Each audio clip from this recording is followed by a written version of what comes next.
کہ نکاح مسجد میں ہونا چاہیے. یہ بات جو ہے شروع میں تو لوگوں کو عجیب سی لگی، لیکن جو دلائل میں نے دیے وہ اتنے کنونسنگ تھے کہ الحمدللہ اس کو تو لوگوں نے بہت جلد قبول کر لیا. ہمارے لیے سب سے بڑی دلیل کیا ہے کہ حضور کا قولی حکم ہے اعلنوا ھذا النکاح واجعلوہ فی المساجد، نکاح کا اعلان عام کیا کرو اور مسجدوں میں منعقد کیا کرو. یہ جامع ترمذی شریف کی روایت ہے.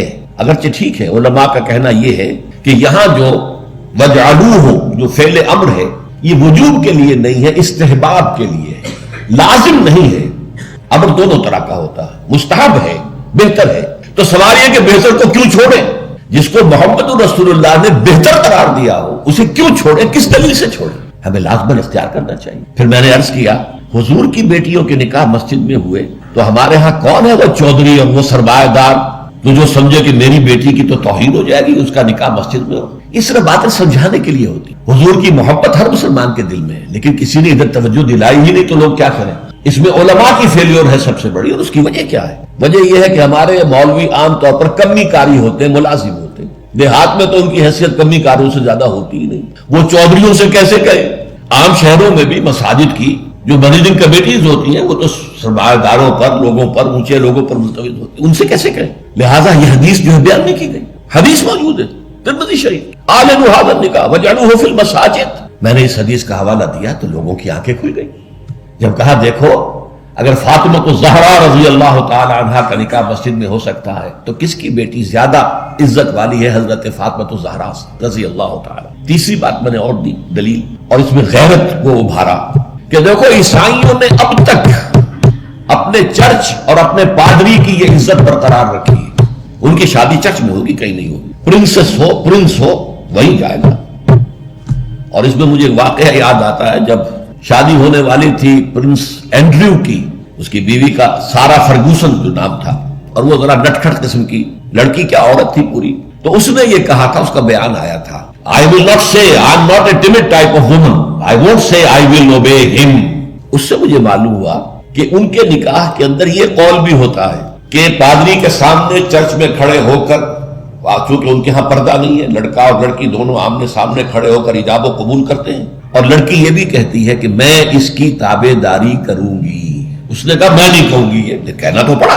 اس کے بغیر وہ پرنس اینڈریو کی دلہن نہیں بن سکتی تھی. شادی جو ہے وہ تو بہرحال چرچ میں ہوئی. ہمارا مولوی بیچارہ بغل میں دبا کر وہ رجسٹر اور بیٹھا سوکھ رہا ہوتا ہے، بارات تو ابھی آئی نہیں ہے، 2 گھنٹے گزر گئے، بیٹھا ہوا. یہ اس کی حیثیت ملازم کی. یہ وجہ ہے. اب جب اس سے بھی غیرت جاگی لوگوں کی، ہاں واقعی بات صحیح ہے، عیسائیوں کے ہاں اگر ابھی تک چرچ کا یہ مقام ہے اور پادری کی عزت ہے. چوتھی دلیل میں نے اور دی. دیکھو نکاح سے کیا ہوتا ہے کہ ہمارے اس معاشرے میں ایک نئے خاندان کی بنیاد پڑتی ہے. اس کے لیے دعا کرنا، خیر، برکت، بھلائی، سعادت، یہ اس نکاح کا جز ہوتا ہے. لکھتے بھی ہیں کہ دعا میں شریک ہو.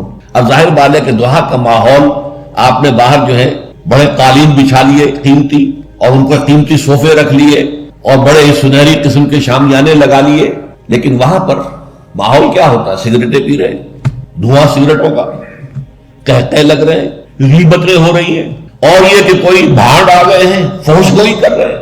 اس حال میں کوئی شخص جو ہے کونے میں بیٹھے ہوا مولوی صاحب جو من من من من من کر کے وہ کچھ پڑھتے ہیں اور کہتے ہیں دعا کر لو. اب دعا کیا خاک کر لو؟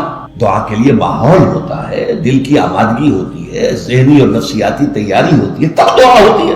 یہ ماحول ہمارا، اس میں ہم نماز کے لیے جمع ہوئے ہیں، جمعے کے لیے جمع ہوئے ہیں، مسجد ہے، پاک ماحول ہے، لوگ اپنی اپنی حد تک اچھے کپڑے پہن کے آئے ہیں اور اس کے اندر عطر بھی لگایا ہے. حضور کی سنتیں ہیں یہ. اس طرح جمعے کی تیاری کیا کرو. اس ماحول کے اندر کوئی دھواں نہیں ہے سگریٹ کا، کوئی قہقہے نہیں ہے، کوئی غیبتیں نہیں ہو رہی ہیں، کوئی بکواس نہیں ہو رہی ہے. یہاں دعا کا ماحول ہے. تو یہ 4 دلیلیں ایسی تھیں کہ جو قاطع تھیں اور ہے الحمدللہ.